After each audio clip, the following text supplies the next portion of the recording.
오늘의 큐티 말씀은 민수기 7장 1절부터 11절입니다. 제목 성막을 봉헌하다.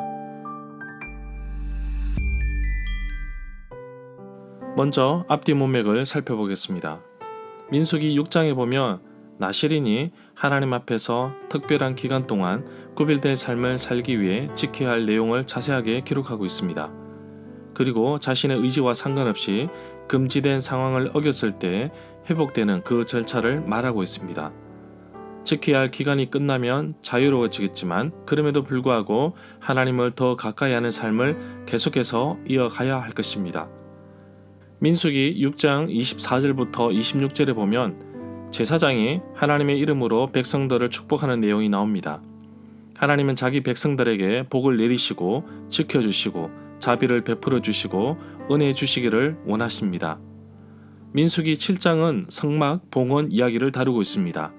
이스라엘 백성들이 시내산에 도착하고서 9개월이 지난 후에 있었던 일이며 민수기 1장에 있었던 인구조사 1개월 전에 있었던 이야기입니다.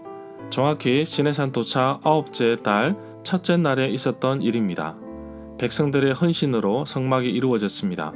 그리고 레위 지파의 고앗 자손은 성물을 어깨에 매야 하기 때문에 이들에게는 수레와 황소가 주어지지 않았습니다.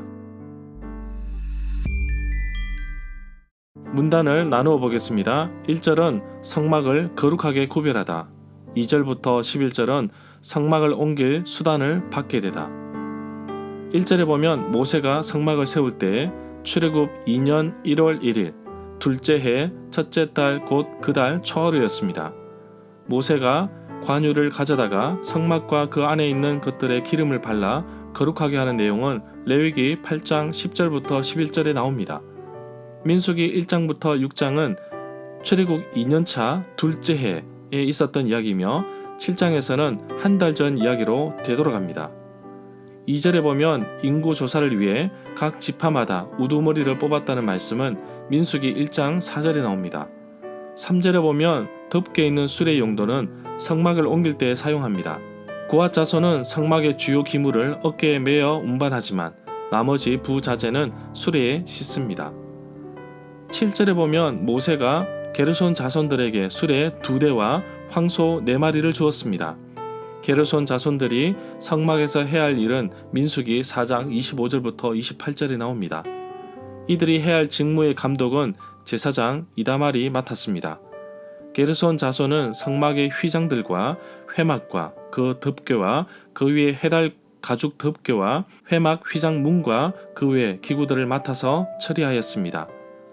8절에서 모세가 므라리 자손에게 수레 4대와 황소 8마리를 주었습니다. 므라리 자손은 성막에서 해야 할 일은 민수기 4장 29절과 4장 31절, 4장 33절에 나옵니다.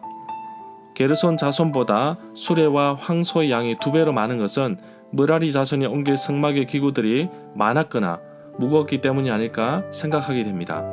므라리 자손은 장막의 널판들과 띠, 기둥, 받침, 말뚝 외에도 여러가지 기구들이 있었습니다. 9절에 보면 모세가 고앗 자손에게는 황소나 수레를 주지 않았습니다. 그런 이유는 그들은 어깨로 거룩한 성물들을 날아야 했기 때문입니다. 사무엘하 6장 13절에 보면 여호와의 언약궤를 다윗성으로 가져오는데 지난번에 나곤의 타작마당에서 소들이 날뛰어 우사가 죽은 것을 보았습니다. 이제는 다윗이 사람을 시켜서 여호와의 언약궤를 어깨에 매도록 하였고 6걸음 떼자 소를 잡고 제사를 드렸다고 기록하고 있습니다. 고앗 자손은 거룩한 물건, 성물을 매야 하는데 민수기 4장 4절부터 15절에 나와 있습니다. 9절에서 성소의 직임이라고 기록하고 있는데 4장 4절에서는 지승물에 대하여 할 일이라고 좀 더 정확하고 구체적인 표현을 사용하였습니다. 11절에 보면 실제로 한 지휘관씩 성소에 설 봉헌 제물을 드립니다. 성소의 일상 업무에 쓰이는 그릇에 예물을 담아서 드립니다. 모든 지파들이 같은 값의 예물을 드린다는 것이 특이합니다. 절마다 상세한 설명과 구절에서 그리고 핵심 내용과 중심 줄거리는 네이버 블로그에 올려져 있습니다. 내게 주시는 교훈입니다. 성막을 제작할 때에도 이스라엘 백성들은 기쁨으로 여호와께 예물을 드렸습니다. 백성들이 기쁨으로 드렸던 예물이 너무 많아서 그만 가져오라고 명령할 정도였습니다. 사실 그 예물은 출애굽 당시 애굽 사람들로부터 받은 것입니다. 이제 지휘관들이 성막을 옮길 중요한 도구들을 예물로 드립니다. 인구조사와 더불어 광야에서 행진할 때에 구체적으로 운송할 기구들을 갖게 됨으로 인하여 이스라엘은 가나안 땅에 들어갈 준비가 완벽하게 갖춘 셈입니다. 하나님께서 레위 사람들에게 직무를 주실 때 감당할 수 있을 만큼 일을 주셨고 그 일을 수행할 수 있도록 돕는 사람들과 기구들과 물질들을 공급해 주셨습니다. 오늘날 전도와 선교와 목회 현장에서도 하나님께서 돕는 손길들을 통하여 하나님께서 주신 사역을 힘있게 감당할 수 있는 것을 느끼게 됩니다. 저 역시 2003년부터 2023년 현재까지 21년 동안 후원자님들의 후원으로 살아가고 있습니다.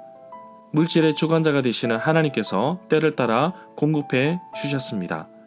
하나님께서 후원자님들을 통하여 축복의 통로가 되게 하셨고 그분들의 헌신을 통하여 하나님 나라 확장에 귀하게 드려짐을 볼 수 있습니다.